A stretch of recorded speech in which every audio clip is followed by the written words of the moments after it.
ಹೇಳಿ ಎಲ್ಲೇ ಹೋಗಿ ಮಾಡಿದ್ರ ಆಗುದಿಲ್ಲ. ತಪಸ್ ಯಾರು ಕೂಡ ಮಾಡ್ಬೇಕಾಗೈತಿ? ನನ್ನ ವರ್ಗದವ್ರು ಕೂಡ ಮಾಡ್ಬೇಕಾಗೈತಿ. ಹೌದಲ್ರಿ? ಕಲ್ಲು ಕಟ್ಟಿಗೆ ಕೂಡ ಪಶು ಪಕ್ಷಿಗಳು ಕೂಡ ಮಾಡೋದ್ರ ತಪಸ್ ಆಗುದಿಲ್ಲ. ನನ್ನ ವರ್ಗದವ್ರು ಕೂಡ ಮನುಷ್ಯರು ಕೂಡ ನಡ್ಕೊಂಡಾಗ, ಹೌದಲ್ರಿ? ಸತ್ಯವನ್ನ ಯಾರು ಕೂಡ ಯಾರು ಕೂಡ ಈ ಸತ್ಯ ಧರ್ಮವನ್ನು ಪಾಲನೆ ಮಾಡಕ್ ಸಾಧ್ಯ ಐತಿ? ಮನುಷ್ಯರು ಕೂಡ.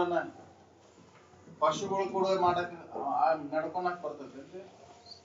ಪಶುವಿಗೆ ಏನು ಗೊತ್ತಾಕೈತಿ? ನಾ ಸುಳ್ಳು ಹೇಳ್ತೇನೆ, ಸತ್ಯ ಹೇಳ್ತೇನೆ, ನನಗ್ ಗೊತ್ತಾಕೈತಿ. ಗಿಡ ಮರಕ್ಕೆ ಗೊತ್ತಾಕೈತಿ. ಎಲ್ಲಿದು ನೀವು ಸುಳ್ಳು ಹೇಳ್ತಿರೋ ಸತ್ಯ ಹೇಳಿದಿಂದ ನಡೀತಿರೋ ಅನ್ನೋದು ಎಲ್ಲಿ? ನಾನು ಕೂಡ ಮನುಷ್ಯರು ಕೂಡ ಇವು ಮನುಷ್ಯರು ಕೂಡ ಆಚರಣೆ ತರುವಂತ ನೀತಿಗಳು. ನೀತಿ ಎಲ್ಲಿ ಬರ್ಬೇಕಾಯ್ತಿ? ಮನುಷ್ಯರು ಕೂಡ ನಡ್ಕೊಳೋದಕ್ಕೆ ನೀತಿ ಅಂತಾರ. ಹೌದಲ್ರಿ? ಇಲ್ಲಿ ನಡ್ಕೊಳಕ್ ಬಂದಾಗ ಇತರರು ಕೂಡ ನಡ್ಕೊಳಕ್ ಬರ್ತೈತಿ.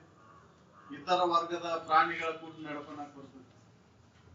ಕೂಡ ನಮ್ಮನ್ನ ನಡ್ಕೊಳಕ್ ಬರ್ಲಿಲ್ಲ ಅಂದ್ರ, ಮನುಷ್ಯರು ಕೂಡ ನಡ್ಕೊಳಕ್ ಬರ್ಲಿಲ್ಲ ಅಂದ್ರೆ ಯಾರು ಕೂಡ ನಡ್ಕೊಳಕ್? ಅದಕ್ಕೆ ಮೊದಲೇ ಮನುಷ್ಯರು ಕೂಡ ನಡ್ಕೋಬೇಕಾಗೈತಿ. ಮನುಷ್ಯನಂತೆ ವರ್ತನೆ ಮಾಡ್ಬೇಕಾಗೈತಿ. ಮನುಷ್ಯನಂತೆ ವರ್ತನೆ ಮಾಡೋದ ಸತ್ಯ. ಅದನ್ನ ನಾವು ಪರಿಪಾಲನೆ ಮಾಡಬೇಕಾಗೈತಿ. ಅಂದಾಗ ನಮ್ಮ ಸತ್ಯದ ದರ್ಶನ ಆಗುತ್ತೆ. ಸತ್ಯ ವಸ್ತು ನಾನಾದೇನಿ ಅನ್ನೋದು ಇದಕ್ಕೆಲ್ಲ ಆಧಾರ ನಾನದೇನಿ.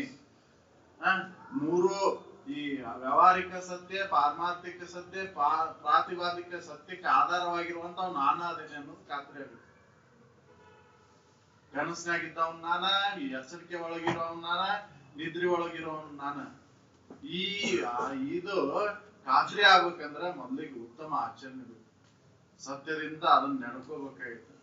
ಇತರ ಜೀವಿಗಳಿಗೆ ಸುಳ್ಳು ಹೇಳದಂಗೆ, ಮೋಸ ಮಾಡದಂಗೆ ನನ್ನ ವರ್ಗದವ್ರು ಕೂಡ ನಾನು ನಡ್ಕೋಬೇಕು. ಸ್ವಹಿತಕ್ಕಾಗಿ ನಾವು ಸುಳ್ಳು ಹೇಳ್ತೇವೆ, ಪರ ಹಿತಕ್ಕಾಗಿ ಸುಳ್ಳು ಹೇಳುದಿಲ್ರಿ. ಸ್ವಹಿತಕ್ಕಾಗಿ ಸುಳ್ಳು ಹೇಳ್ತೇವೆ. ವಿಷಾದಿಗಳ ನನಗೆ ಸಿಗಲಿ ಅನ್ನೋದ್ರ ಸಲುವಾಗಿ ಸುಳ್ಳು ಹೇಳ್ತೇವೆ. ಹೌದಲ್ರಿ? ಅಣ್ಣಾರು ಹೇಳಿದ್ರಲ್ಲ, ಶಿವಾನಂದಜ್ಜರ ಆಚರಣೆ ಅದನ್ನ ಅವ್ರಿಗೆ ಸ್ವಹಿತಕ್ಕಾಗಿ ಹೇಳಿಲ್ಲ. ಅವರಿಂದ ನನಗೆ ಇನ್ನೊಂದು ಉಪಯೋಗ ಆಕೈತಿ ಅನ್ನೋದ್ರ ಸಲುವಾಗಿ ಸುಳ್ಳು ಹೇಳಿಲ್ಲ. ಆ ಜೀವಿ ಉಳಿತಂದ್ರೆ ಇಲ್ಲ ಅನ್ನೋ ಸುಳ್ಳು ಹೇಳಿದ್ರ ಅದು ಸ್ವಹಿತ ಇಲ್ಲ, ಪರಹಿತ ಐತಿ. ಅದು ಸುಳ್ಳು ಅವರಿಗೆ ಕಲ್ಯಾಣ ಆಗ್ತದೆ. ಹಂಗೆ ನಮ್ಮಲ್ಲಿ ನಾವು ಏನ್ ಮಾಡ್ತೇವ? ಸುಳ್ಳನ್ನ ಎದಕ್ಕೆ ಹೇಳ್ತೇವ? ನಮ್ಮ ಹಿತಕ್ಕಾಗಿ.